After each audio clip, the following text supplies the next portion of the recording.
ni gute wihindura uko utari? Wagomye ukuri, wanyuzwe n'ukuri kw'Imana ariyo yakugize uko nguko, urumva? Wanyuzwe n'uko nguko uri. Ugukunda akagukunda agukundiye ukuri, agukundiye uko uteye, ntagukundire ibyo byara byawe bishinze gutya, ntagukundire izo nyashu ujya kugura mu mujyi muri Matewusi nantuza, ntagukundire iyo misatsi ushyiraho ugura 300,000, ntagukundire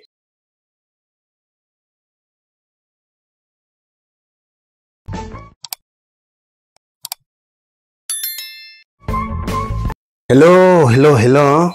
Bakunzi b'ikiganiro cyacu tunyuza kuri uyu muyoboro wacu wa Family TV Show, turabasuhuje kandi tubifurije amahoro.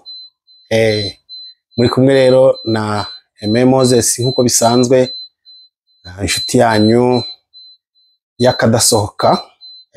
Abari hirya no hino ku isi bumva ururimi rw'Ikinyarwanda, abari mu Rwanda mu ntara zose zitandukanye zose z'u Rwanda, abari muri East African, mu bihugu bigize East African, mwese tubasuhuje kandi tubifurije umugisha w'Imana. Impamvu mvuga gutyo ni ukubera ko nzi neza ko abantu bose iki kiganiro kiba kibareba, ari abari mu Rwanda n'abari hanze, ibiganiro byose biba bibareba.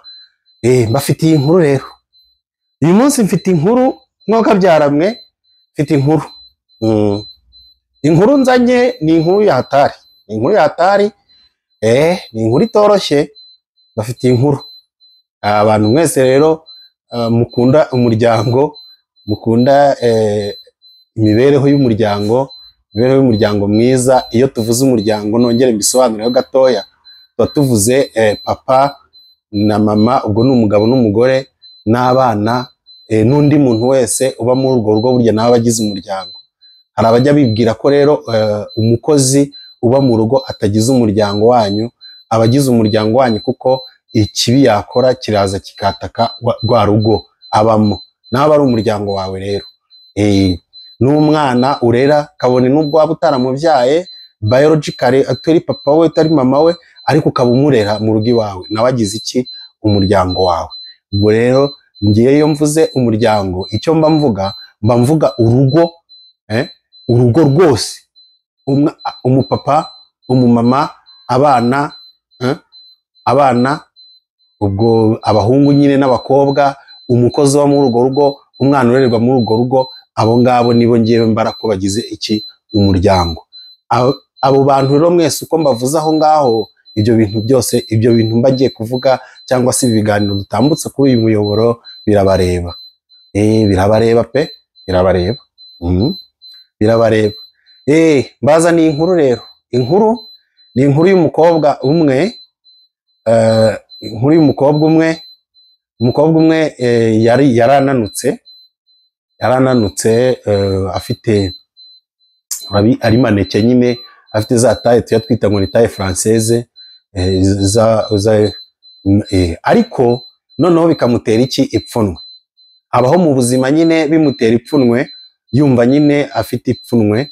Hanyuma arangije yigira umugambi, aravuga ati ubu rero ibintu byo kubaho meze gutya ntabwo ari byo. Hari rero ngo ibibuno bisigaye bigurishwa, ugiye no mu mujyi buriya muri za Matewusi wabisangayo, nubwo batambwiye ngo mbamamarize, nta nubwo nje kubamamariza ubundi, kuko ahubwo ngiye nje kubinenga. Iyi nkuru irabinenga, ntabwo igize gute, ntabwo bishyigikiye rwose. Munyihanganire n'abantu bicuruza, mumenye ngo ntabwo ibyo bintu bishyigikiwe rwose. Nuko umwana w'umukobwa rero, hari rero ibintu bya nyashi byateye ubu ngubu. Umukobwa nawe ati nanjye ngomba kugira nyashi byanze bikunze. Aragendera akajya agura izo nyashi nyine ziri zo mu mujyi, nyashi zo mu mujyi, noneho akajya zishyira imbere igihe cyose agiye gusohoka mu nzu.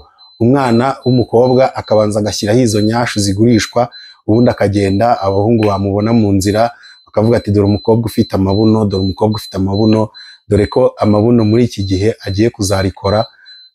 Abantu bose basigaye bati ibyo bari barimo, birukanka inyuma y'amabuno, bakurikiye amabuno.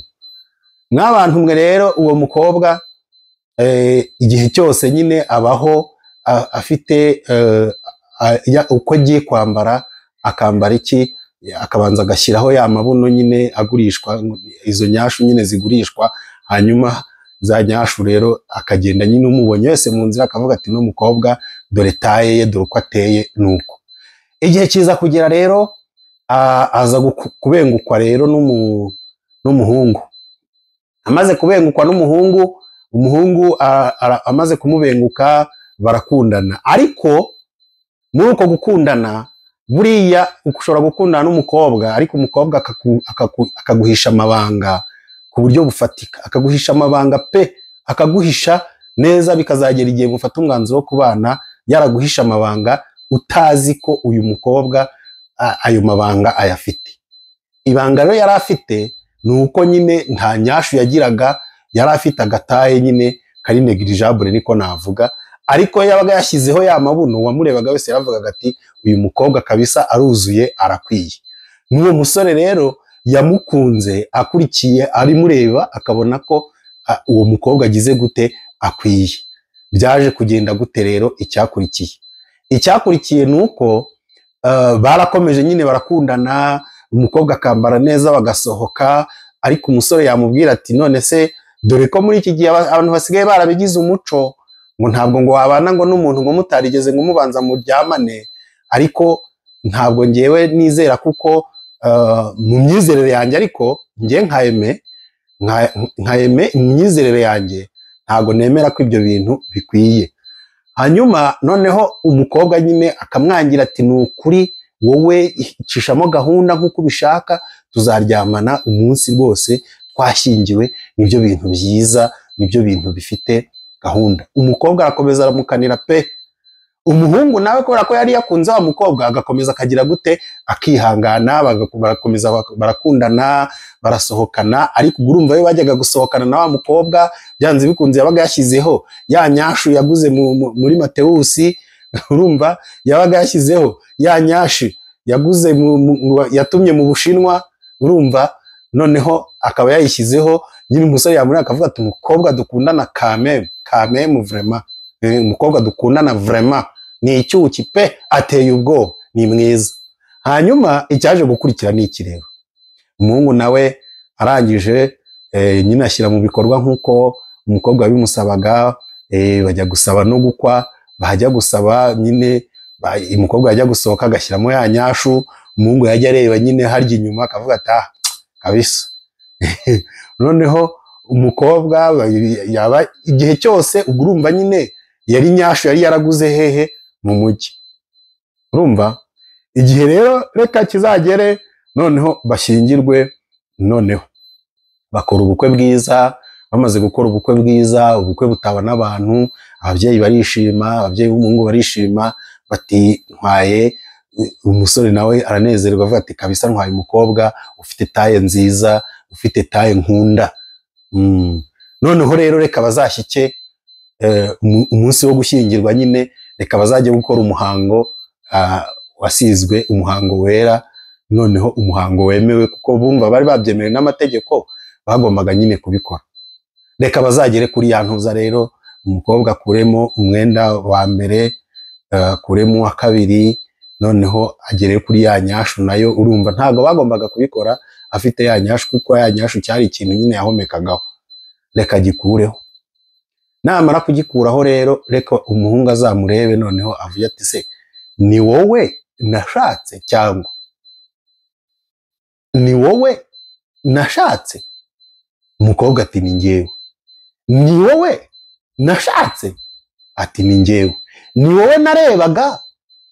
Ni wowe narebaga? Ati ni njyewe. Ni wowe narebaga ufite amabuno manini, ufite amabuno meza, uteye neza, unanutse hejuru, ariko hasi nyine uri igisabo? Ati ni njyewe.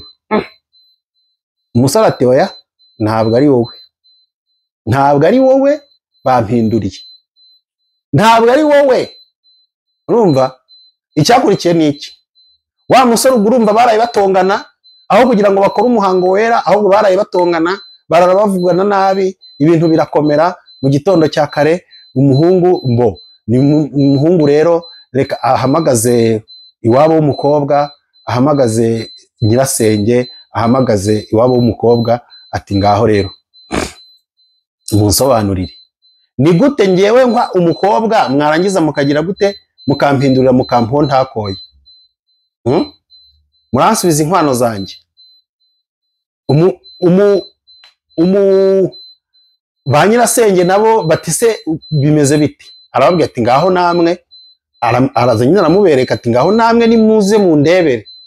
Yakuyeho cya kintu, murumva cya kinyashu nyine wa musore yari yagifashe aracyangiza, ubwo wa mukobwa ntabwo ari bubone uburyo acyambara, yaracyangije kugira ngo iwabo kwa sebukwe nibaza hato ataza kwitwaza, ataza kongera kugifata akagishyira ku myambaro, bataza kubona ko ari uko nguko ameze. Kuko numva ni wabo no kwa nyirasenge bari bazi ngo uyu mukobwa niko ateye, bari bazi ko ari uko yabyibushye nyine, ko ari uko byagenze nyine. Urumva ntabwo bari bazi ko iyo nyashu ariyo yagiye kugura Mateusi, ariyo yatumye mu Bushinwa, ariyo yatumye aho ziba, aho zikorerwa hose ntago mpazi, ntuhambaze, ntago nzi aho zikorerwa. Urumva hanyuma icyaje gukurikira, ababyeyi nyine b'umukobwa nabo babonye umukobwa wabo barumirwa. Icyo umusore yavuze, yaravuze ati mbare mbabwire, umukobwa nasabye ntabwo ari uyu, nasabye narasabye ndakwa nk'umukobwa wari ufite hejuru, unanutse hejuru, wari ufite amabuno meza, wari ufite taye nziza rwose yifuzwa n'abantu bose. None ngaho mundebere uwo mwanyoherereje ntabwo ari we nakoye, mugende mushakire uwo nakoye aba ari we mugira gute munzanira. Ababyeyi nyine urumva nta kindi bagombaga gukora, bafashe umukobwa wabo barataha, bajya gushaka inkwano y'abandi bayisubize iki umusore. Ibyo rero mbivugiye iki? Ibyo mbivugiye iki muri iki kiganiro cy'umuryango? Ibyo mbivugiye iki muri iki kiganiro cy'umuryango? Urumva uko byagenda kose birareba ababyeyi, birareba abasore, birareba abakobwa, birareba umusore, birareba umukobwa, birareba ababyeyi, urumva umupapa, birareba iki umugore. Tekereza ukuntu abo babyeyi bamaze umwanya, bamaze imyaka yose bazi ngo umwana wabo nuko nguko ameze, bataramenya ibanga umwana wabo abitse, bataramenya ko icyo ari ikinyaro. Ubundi wewe mubyeyi wagombye kubukontorora ukamenya n'imyenda umwana wawe yambara. Se imyenda umwana wawe yambara koko arakwiye kuba yambara iyo myenda imeze gutyo? Birakwiye mu muryango wawe? Izo ndangagaciro nizo mugira, ukwiye kubikontorora. Wenda akakunanira bikitwa ko yakunaniye, nakunanira waragerageje kumugira inama no kumuba hafi, bizatuma wenda wowe ubwe wawe nta rubanza uzajya. Kuko na Bibiliya iravuga ngo nimbwira umunyabyango niyihana ibyaha bye, akanga kunyumva ntabyihane, naramuka apfuye amaraso ye sinzayabazwa. Urumva bara ababyeyi iyo baza kuba bazi ibintu umwana wabo akenyereyeho, baba barabashije kubona uburyo bisobanura imbere y'uriya musore.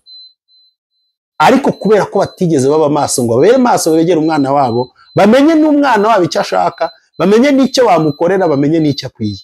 Ibyo ngibyo niyo byatumye ibyo bintu bigenda gutyo. Ubwo ndi ku babyeyi, uriya mukobwa ayo noneho ni amakosa y'injyana muntu. Uretse n'ibyo ngibyo n'Imana ntibyemera. Ni gute wihindura uko utari? Wagomye ukuri, wanyuzwe n'ukuri kw'Imana ariyo yakugize uko nguko. Urumva wanyuzwe n'uko nguko uri. Ugukunda akagukunda, agukundiye ukuri, agukundiye uko uteye, ntagukundire ibyo byara byawe bishinze gutya, ntagukundire izo nyashu ujya kugura mu mujyi muri Mateusi nantuza, ntagukundire iyo misatsi ushyiraho ugura 300,000, ntagukundire Mungu wangu, ntagukundi. Noneho ngo nyashu basigaye bagenda bakitera n'inshinge ngo noneho ngo nyashu zigakura. Ariko murabizi ko namwe birimo birabatera kanseri. Ntabwo mu miryango nyarwanda ibyo bintu bikwiye, ntabwo bikwiye mw'abantu, ntabwo ari umuco mwiza mw'abantu, ntabwo ari umuco ukwiye, ntabwo ari umuco ukwiye. Wagumye ukuri, ugukunda akagukundira ukuri, ko ari byo bizakugirira umumaro, ko ari byo bizaguhesha amahoro. Kandi niba nta n'ugukunze kubera uko uteye, niwihangane, Imana niyo yakugize uko. Ariko gufata umwanzuro wo kumva ko abantu bazagukundira kubera ko wafashe nyashu nawe ukamera nka runaka. Runaka ni runaka, wowe ni wowe. Ubwo nari ndi kuri wa mukobwa, wa musore. Ni gute urinda ugiye bigihe ushyingirwa, ugashyingirwa n'umukobwa, mukarinda mushyika mu cyumba utaramenya ko yambarira kuri nyashu yaguze muri Matewusi? Ni ikibazo gikomeye, birakomeye. Abantu bari kumva ibi biganiro, bari kumva izi nkuru ndimo mbanyuriza kuri uyu muyoboro wa Family TV Show, ndagira ngo mujye mwandika komanteri hasi, namwe mumbwire uko mubitekereza. Mwandike komanteri hasi, munyandikiye komanteri hasi, mumbwire iby'iyi nkuru namwe, mumbwire ikintu muri gutekereza ko uwo musore wazanye wahuye n'ibyo byago, mumbwire ibyo muri gutekereza ko uwo mukobwa wahuye n'ibyo byago, mumbwire n'abo babyeyi b'uwo mukobwa byagenze gute. Twagiye rero, nimwandike muri komanteri, nimwandike hasi, mukande subscribe, mukande like na share na comment, musharinga izi nkuru zigende zishyike ku bantu bose, hanyuma mumbwire natwe dutekereze, twanarize neza, turebe ibi bintu byagenze gute. Hanyuma ikiganiro ngiye gukora, cyangwa se nimara gusoma neza izi komanteri muzaba mwandikiye, munyandike zibe nyinshi, ndazisoma. Muzandike zibe nyinshi, ndazisoma rwose, ndazisoma.